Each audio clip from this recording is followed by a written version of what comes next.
All right, in this tutorial, I'm going to talk about the section rubric in addition to showing you what the sections look like on SolidWorks. I'm using SolidWorks for this tutorial and not Onshape.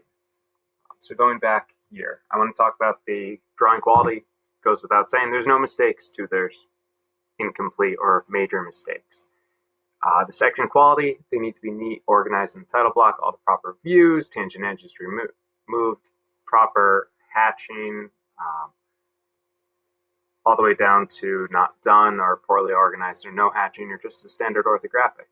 Hidden lines, you want to make sure that you have all the proper hidden lines. So your view that's being cut doesn't have them, or the section view doesn't have them. The view with the cutting plane is allowed to have them. Your isometric should not have them. Center lines and center marks need proper extensions, and your phantom line should not overlap them. If it does, this is where you'll fall.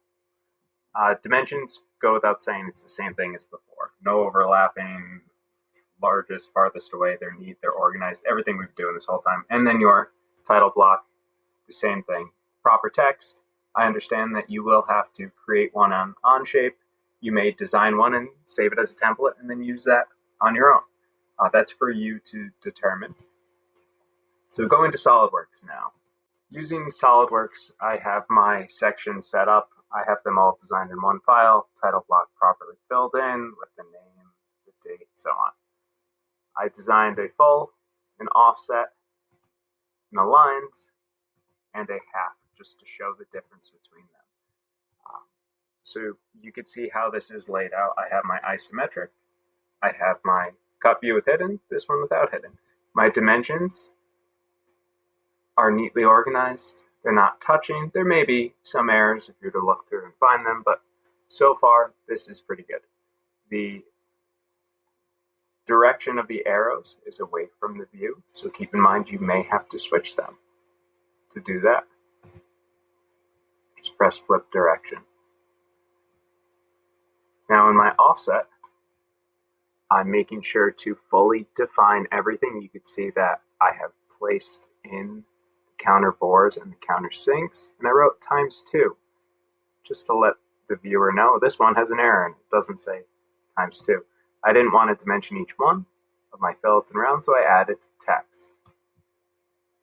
If a dimension like this should be shown as 3 dimension places, make sure you switch it to 3 dimension places.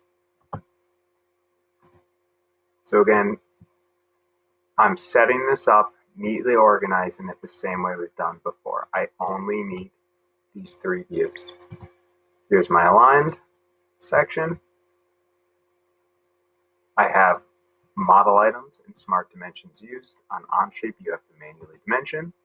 So try to make them neat and organized. Here's my half. No hidden lines at all here. If you have any questions about the rubric, please feel free to ask. It's pretty generic. It's just like what we've been doing within all of our other drawings prior to this. Good luck.